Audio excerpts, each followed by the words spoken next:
Jesus Christ. Again, the characteristic of a shepherd that Jesus presents to his listeners is that the sheep follow the voice of a shepherd. In modern day, there are two principles in psychology that would make people follow. Una is the principle of reward. Kapag may wifi na walang password, syempre dudumog yung mga tao doon na may gadget. Kapag may community pantry, those who are in need will of course go there. And luckily, those who have enough will also go there. Aside from reward, the complete opposite will also make people follow. Punishment. If there is fear of punishment, naturally, people will follow. Susunod tayo sa batas, dahil kung hindi tayo susunod sa batas, may karampatang parusa ang sinumang lumalabag sa batas. And these are both right, these are both practiced.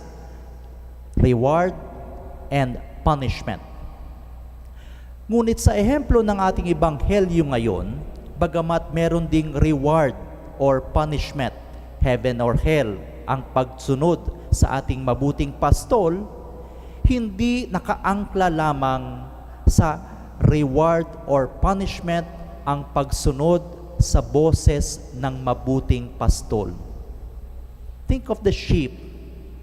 We do not threaten them with reward or punishment for them to follow the shepherd's voice. Rather, it is merely the voice itself and the trust that was built around this voice and presence that make the sheep follow the shepherd.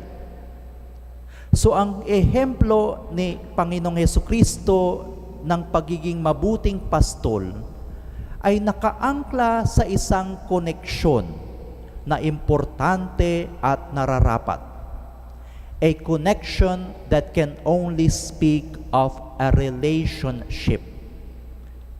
I am your shepherd because you are my sheep. You are sheep with a shepherd.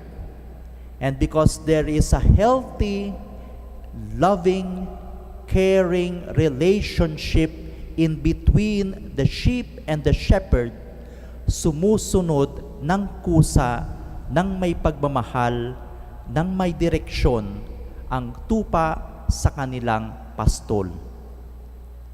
Extending this reflection, I would like to also reflect upon the identity of Christ the King Seminary, ang shrine of Jesus the Divine Word, before it was named as such, was originally the chapel and still is the chapel built for our seminarians.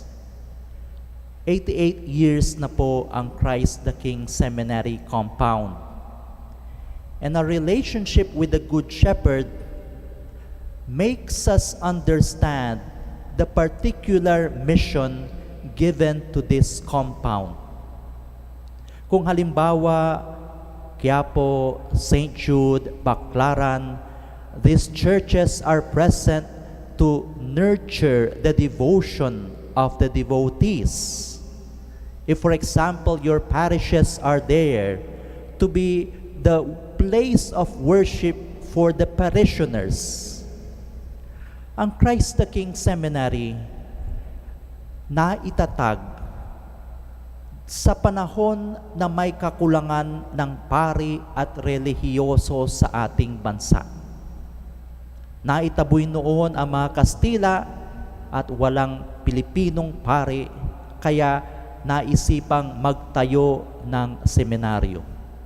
Marami pang nagagawa ang Christ the King.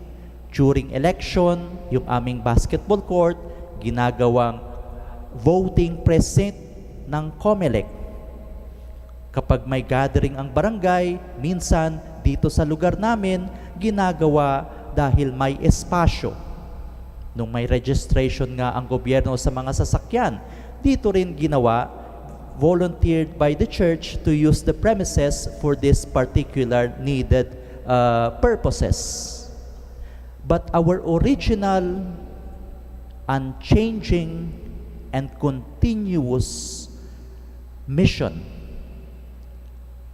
ay magbigay ng tahanan para sa mga nais maging pari at relihiyoso para sila'y mahubog at mamaya maibalik sa simbahan as missionaries, as parish priests, as religious. If we understand ourselves to be shepherd, we are shepherding in particular to those who want to become priests, religious, or to respond to the vocation of serving the church. At sa pamamagitan ng identity na ito, pinagpapatuloy namin ang aming misyon ayon sa pagpapala ng ating Panginoong Hesukristo. That is how we respect Him as our shepherd, and that is how we understand ourselves shepherding for the church. In like manner, we invite all those who are joining us to ask, as we follow our shepherd, what particular shepherding does Jesus ask from us?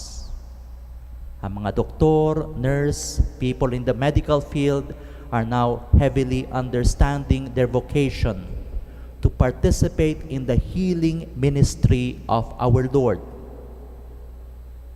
Yung iba naman na may pamilya, as they see their children growing, they understand their mission of shepherding as protector, guide, and responsible for the youngest members of society. For those who are asked to be in public service, lalong-lalo na nga sa panahon ngayon, we feel the weight of responding to the needs and answering to the cries of our constituents. Inuulit ko, ang ating ebanghelyo, pinapakilala si Jesus bilang mabuting pastol sa atin.